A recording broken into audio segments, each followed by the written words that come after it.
குருஜி வணக்கம். வணக்கம் சார். எப்படி இருக்கீங்க? நல்லா இருக்கீங்களா? நல்லா இருக்கும் சார்.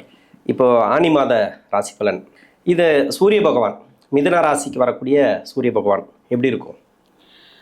முதற்கண் நமது ஆன்மீகம் ப்ளஸ் சேனல் நேயர்கள் எல்லாருக்கும் ஜோதிட குருஜியின் வணக்கங்கள், வாழ்த்துக்கள், ஆசீர்வாதங்கள். இந்த அருமையான பதிவில் நம்ம பார்க்க போகிறது சூரிய பகவானோட பெயர்ச்சி. இந்த சூரிய பகவான் ஆனி மாதம் இதுவரைக்கும் ரிஷபராசியில் இருந்தார். ரிஷபராசியில் இருக்கும்போது ஒன்றும் பெருசாக எதுவும் நடக்கலை யாருக்குமே. ஏன் அப்படின்னா அங்கே சனியோட பார்வை விழுந்துட்டு இருந்தது. இப்போ அவர் மிதுன ராசிக்கு வரப்போகிறார். மிதுன ராசி அப்படிங்கிறது ஒரு புதன் நட்பு தான். சூரியனுக்கு ஒன்றும் அந்த அளவுக்கு பகைன்னு சொல்ல முடியாது. அதேமாதிரி இவரோட நட்சத்திர சஞ்சாரமும் இந்த திருவாதிரையில் வரும்போது தான் கொஞ்சம் பிரச்சனை. மற்றபடி மிருகசீரிஷம், புனர்பூசம் ரெண்டுமே அவருக்கு நட்பு கிரகங்களோட நட்சத்திரம் தான். அந்த வகையில் இந்த மிதுன ராசிக்கு வரக்கூடிய இந்த சூரிய பகவான் ஒரு மாற்றத்தை கொடுப்பார். கண்டிப்பாக எல்லா விஷயத்திலுமே ஒரு மாற்றத்தை கொடுப்பார். ஏன்னா முதல்ல சனி பகவானோட பார்வையிலேருந்து ரிலீஸ் ஆகிட்டார். அதனால் உலக அளவில் இருக்கிற சில பிரச்சனைகள்லாம் கண்டிப்பாக ஓயும். அதேமாதிரி அரசியல் ரீதியாக, ஏன்னா சூரியனாலே அரசியல் அங்கே வந்துடும், அதுவும் கொஞ்சம் ஓரளவுக்கு மாற்றங்களை சந்திக்கும். மாற்றங்கள்னால் இதுவரைக்கும் இந்த பிரச்சனைகளை சந்தித்த சில கட்சிகள் பிரச்சனைகள் இல்லாமல் நிம்மதியாக ஒரு ஆட்சி பண்ணக்கூடிய ஒரு சூழல் கண்டிப்பாக அமையும். சரி, ஓரளவுக்கு நல்லபடியான ஒரு முன்னேற்றம் கிடைக்கும் அப்படின்னு பார்த்திங்கன்னா, இந்த திருவாதிரை நட்சத்திரத்தில் வரும்போது கொஞ்சம் பிரச்சனைகள் தலை தூக்கலாம் தான் சொல்கிறேன். மற்றபடி கரெக்டாக இருக்கும் அப்படின்னு சொல்ல முடியாது. ஏன்னா மற்ற கிரகங்களோட சஞ்சாரம் வச்சு தான் நம்ம இந்த தமிழ் மாத பலன் சொல்கிறோம். ஸோ ஓரளவுக்கு இந்த சூரிய பகவான் ஆனி மாத ராசி பலன்கிறதுல வரும்போது மிதுன ராசியில் கண்டிப்பாக ஒரு பெரிய மாற்றத்தை கொடுக்க போகிறார். அந்த வகையில் ஒவ்வொரு ராசிக்கும் என்னென்ன பலாபலன்களை கொடுக்க போகிறாருங்கிறத பார்ப்போம். மகர ராசி, மகர ராசிக்கு 8ஆம் அதிபதினு சொல்லக்கூடியவர் சூரியன். 5ஆம் இடத்துலேருந்து 6ஆம் இடத்துக்கு பயிற்சியாகிறார். இந்த ஆனி மாதம், தமிழ் மாதத்தை பொறுத்த வரைக்கும் இந்த ஆனி மாதத்தில் தான் மிதுன ராசியில் இந்த சூரிய பகவான் இருப்பார். மற்ற கிரகங்களை நகரங்களோட வச்சு சூரிய பகவானோட பயிற்சி இந்த ஆனி மாதம் எப்படி இருக்கும் மகர ராசிக்கு? மகர ராசி நேயர்களுக்கு இந்த மாதம் அதி அற்புதமான ஒரு மாதம்னே சொல்லலாம். ஏன் அப்படின்னா இவங்களுக்கு அஷ்டமாதிபதி, எப்போவுமே நான் சொல்லுவேன் மகர ராசி நேயர்களுக்கு, அஷ்டமாதிபதியை கஷ்டப்படுத்தாத, அவனை நீ தாஜா பண்ணிக்கோ, நல்லது நடக்கும். ஏன்னா எப்போவுமே நம்மக்கிட்ட சண்டைக்கு வரவங்ககிட்ட தாங்க சமாதானமாக இருக்கணும். ஏன்னா அவன் தான், ஏன்னா சூரியன் பெரிய கிரகம், ராஜா கிரகம். அப்போ அவரே அஷ்டமாதிபதியாக வந்துட்டார். அப்போ இந்த அஷ்டமாதிபதி இப்போ இது வரைக்கும் எங்கே இருந்தார் அப்படின்னா 5ஆம் இடம், பூர்வ புண்ணியஸ்தானத்தில். ஏன்னா கணக்குப்படி இந்த சூரிய பகவான் 5ஆம் இடத்து அதிபதி தான் காலபுருஷ சக்கர தத்துவத்தின்படி. அப்போ அவர் இப்போ 5ஆம் இடத்துலேருந்து பெரிய அளவில் நன்மைகளை கொடுத்தாருன்னா கொடுக்கல. ஏன்னா சனியோட பார்வை கிடச்சிருந்தது, அதனால் கொஞ்சம் அப்படியே அவரால் முடிஞ்சதாக செஞ்சிருந்தார். இப்போ 6ஆம் இடத்துக்கு வர்றது ரொம்ப விசேஷம். ஏன்னா உபஜய ஸ்தானங்களில் அது 1, 3, 6, 10, 11 உங்களுக்கே தெரியும். அப்போ இந்த இடத்துக்கு வரக்கூடிய இந்த சூரிய பகவான் மிக பிரம்மாண்டமான ஒரு உயர்வுக்கு ஒரு வழியை கொடுப்பார். ஏன்னா 7ஆம் இடத்துல குரு, பிரமாதம், ரொம்ப அற்புதம். ஸோ இவங்களுக்கு ஒரு பெரிய இது. ஏன்னா 3, 12 குடையவன் 7ஆம் இடத்துல இருக்கார். என்ன அதேமாதிரி சனி பகவான் 3ஆம் இடத்துல அரைமறைவுனாலும் 3ஆம் இடத்துல இருக்கார். 7.5 முடிஞ்சு போயிடுது. ஸோ ஓரளவுக்கு நல்லது. என்ன இவங்களுக்கு ஒரே ஒரு இது சர்ப கிரகங்கள் மட்டும்தான். அவங்க தான் இதில் இருக்காங்க, 2, 8 இருக்காங்க. அது ஒன்று தான் இவங்களுக்கு கொஞ்சம் ஒரு இது, தவிர மற்ற எல்லா கிரகங்களுமே இப்போ இவங்களுக்கு ஃபேவரபுளாக இருக்காங்க. ஸோ இந்த ஆனி மாதம் இவங்களுக்கு இந்த சூரிய பகவானோட பயிற்சி அதி அற்புதமான ஒரு பயிற்சி. ஓகே, படிக்கிறவங்களுக்கு எப்படி இருக்கும்? மகர ராசியில் இருக்கக்கூடிய படிக்கிற மாணவர்களுக்கு ஒரு 20-22 வயசுக்குள்ளே இருக்கிறாங்க இல்லையா, இல்லை 24 வயசு வரைக்கும் கூட பெரிய படிப்பு, அதாவது உயர் படிப்புக்காக முயற்சி பண்ணுறவங்களுக்கெல்லாம் படிக்கிற காலம் எப்படி இருக்கும்?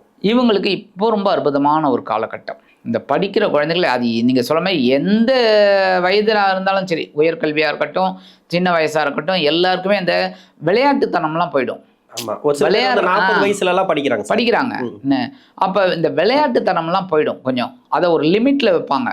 என்ன லிமிட்டில், இப்போ லிமிட்லெஸ்ஸாக இருந்தவங்க லிமிட்டில் வச்சுட்டு படிக்கிறதுல கான்சன்ட்ரேட் பண்ணுவாங்க. ஏன்னா குரு ரொம்ப ஃபேவரபுளாக இருக்கார்.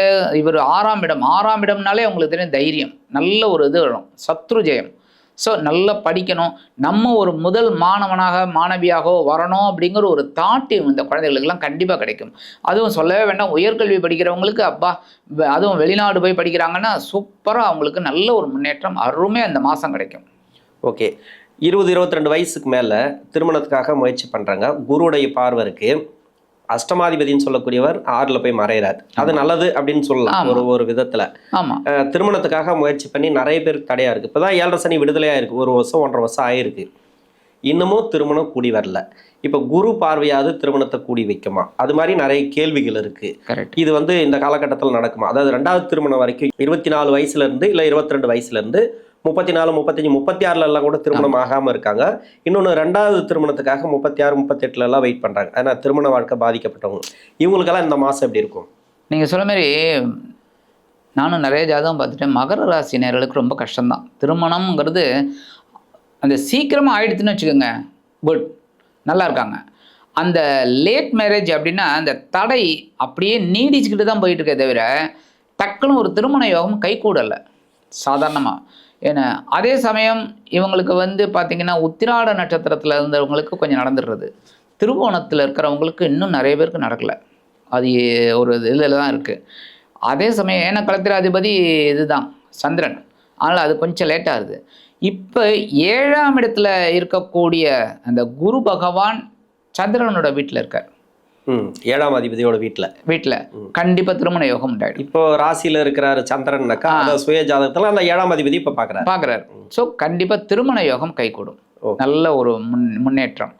அதே சமயம் 3ஆம் இடத்துல தான் சனி பகவான் இருக்கார், இன்னும் இது இல்லை. இந்த சூரியன் பார்த்தீங்கன்னா நீங்கள் சொல்ல மாதிரி அஷ்டமாதிபதி 6ஆம் இடத்துல மறைந்தாலும் கெட்டவன் கெட்டிடில் கிட்டிடும் ராஜயோகம் தான் இவங்களுக்கு. அதேமாதிரி விபரீத ராஜயோகமும் உண்டாகும். ஏன்னா இதாயிடுறார்.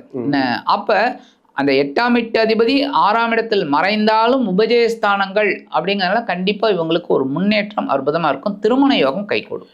ஓகே, வேலை வாய்ப்பு எப்படி இருக்கும் இந்த காலகட்டங்களில்? ஏன்னா 8ஆம் அதிபதி மறைகிறாரு, ஓகே, அது நல்லது, கரெக்டு. இன்னொன்று குரு பார்வை இருக்குது. நிறைய டைம் பார்த்தீங்கன்னாக்கா சுயத்தொழில் பாதிப்பு நிறைய இருக்குது மகர ராசி. வேலையே ஒரு சில பேருக்கு ப்ராப்ளம் வந்திருக்கு. இதெல்லாம் எப்படி இருக்கும்? இந்த காலகட்டம் அவங்களுக்கு கொஞ்சம் மாறும். இந்த எல்லாமே ஒரு இவங்களுக்கு ஏற்ற மாதிரி மாறும். எப்படின்னா நீங்கள் சொல்ல மாதிரி உத்தியோகத்தில் பிரச்சனைகளில் உத்தியோகத்தை விட்டு வந்தவங்க நிறைய பேர் இருக்காங்க, வேண்டான்னு சொல்லிட்டு. அந்த மாதிரி இருக்கிறவங்களுக்கு நல்ல வேலை வாய்ப்பு இப்போ அமையும். அதே சமயம் தொழில் வியாபாரம் நிறைய பேருக்கு நீங்கள் சொல்ல மாதிரி கொஞ்சம் மைனஸில் தான் போயிருக்கு. அதான் அவங்க நல்ல லாபம் அப்படிங்கிறத விட சர்வே பண்ணிட்டு இருந்தாங்க. அந்த வகையில் அவங்களுக்கு இந்த இப்போ தொழில் வியாபாரத்தில் இந்த போட்டி பொறாமை இதெல்லாம் கண்டிப்பாக குறையும். இவங்களுக்கு வர வேண்டிய அந்த சில வேலைகள் கண்டிப்பாக நடக்கும். அப்போ தொழில் வியாபாரம் கொஞ்சம் விருத்திகரமாக நடக்கிறதுக்கு வாய்ப்பு இருக்குது நிறையா. ஓகே, ஏன்னா 7ஆம் இடத்துல குரு, 6ஆம் இடத்துல சூரியன் மறைந்தாலும் கொடுப்பார். ஓகே, மகர ராசிக்கு கடன் பிரச்சனை தீருமா? 8 குடைவன் 6ஆம் இடத்துல உட்கார்றதுனால ஒன்று கொடுத்த கடன் வர்றது, இல்லை வாங்கின கடனை கொடுக்கறது, ரெண்டுத்தில் ஏதாவது ஒன்று. அதாவது பண பரிமாற்றம், ஒன்று இங்கேருந்து வாங்கினதை நான் கொடுக்கணும், இல்லை கொடுத்ததை நான் வாங்கணும். ஏன்னா ரெண்டுமே தடையாக ஒரு சில பேருக்கு இருக்குது. அது சம்மந்தமாக கொடுக்கல் வாங்கலாம் எப்படி இருக்கும், கடன் பிரச்சனை எப்படி இருக்கும், இன்னொன்று எல்லாமே 6ஆம் இடம் சம்மந்தப்பட்டது தான். இன்னொன்று உடல் ஆரோக்கியம், அதையும் சேர்த்து அதுவும் அதே தான். இப்போ இந்த அஷ்டமாதிபதி 6ஆம் இடத்தில் மறைந்தால் கூட இந்த குருவோட பார்வை பார்த்தீங்கன்னா இவங்களுக்கு 11ஆம் இடத்துல ஒரு பார்வை விழுது. லாபஸ்தானத்தில், ஜென்மஸ்தானத்தில் ஒன்று, லாபஸ்தானத்தில் ஒன்று, சகாயஸ்தானத்தில் ஒன்று. ஸோ இவங்க முயற்சி எடுத்தால் கடன் அடைச்சிடலாம். ஏன்னா எப்போவுமே 6ஆம் இடம்ங்கிறது இப்படியும் ஆகும் அப்படியும் ஆகும். உங்களுக்கு தெரியும், ஒன்று கடன் அதிகமாகும், இல்லைன்னா கடன் பைசல் ஆகும். அப்போ இந்த மகர ராசினியர்கள் கொஞ்சம் பார்த்து தான் பண்ணுவாங்க. அதனால் கடன் சுமை குறையிறதுக்கு வாய்ப்பு இருக்குது. ஏன்னா இந்த குரு லாபஸ்தானத்தை பார்க்கறதுனால இவங்களுக்கு உத்தியோகத்தில் உயர்வுகள் வரும், தொழில் வியாபாரத்தில் நல்ல ஒரு லாபம் வரும். இப்போ இந்த குரு 7ஆம் இடத்துல இருந்துட்டு 11ஆம் இடத்தை பார்க்கறதுனால கண்டிப்பாக ஒரு முன்னேற்றம். அப்போ அதை வச்சு இவங்க கடன் அடைச்சிருவாங்க. முக்கியமாக சத்ரு ஜெயம் உண்டாகும். இவங்களுக்கு யாருமே எதிரிகளே இல்லை என்ற அளவுக்கு வரும். தொழில்னாலே உங்களுக்கு தெரியும், போட்டி இருக்கும், எதிரிகள் இருப்பாங்க, அதெல்லாம் இல்லை அப்படிங்கிற மாதிரி ஆகிடும்.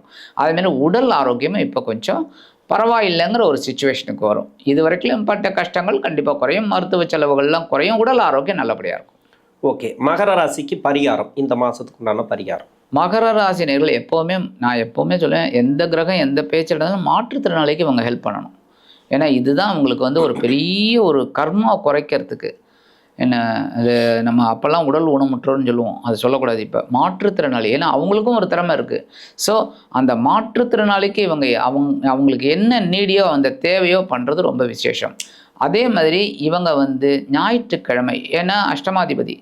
ஸோ ஞாயிற்றுக்கிழமை சூரிய வழிபாடு, சூரிய பகவான் கோயிலுக்கு போயிட்டு நவகிரகங்கள் எல்லாம் சூரிய பகவானை வழிபாடு பண்ணணும். எப்படின்னா ஒரு அர்ச்சனை பண்ணுறது ரொம்ப விசேஷம். ஏன்னா இதெல்லாம் வந்து இந்த 6ஆம் இடத்தை கொஞ்சம் பலப்படுத்தும். அப்போ இவங்களுக்கு இந்த சத்ரு ஜெயம் உண்டாகும், கடன் சுமை குறையும், உடல் ஆரோக்கியம் நல்லபடியாக இருக்கும், உத்தியோகத்தில் தொழில் வியாபாரத்தில் எல்லாத்துலேயுமே ஒரு முன்னேற்றம் கண்டிப்பாக கிடைக்கும். ஆக இந்த ஞாயிற்றுக்கிழமை சூரியனுக்கு அர்ச்சனை பண்ணுறது ரொம்ப விசேஷம். இதை பண்ணினாலே இவங்களுக்கு, இந்த மகர ராசி நேயர்களுக்கு அஷ்டமாதிபதி 6ஆம் இடத்தில் மறைந்தாலும் குரு பகவானின் துணையோடு இவர்களுக்கு எல்லா விதத்திலும் முன்னேற்றங்கள் கண்டிப்பாக அமையும் என்று கூறி விடைபெறுகிறேன். நன்றி. நன்றி.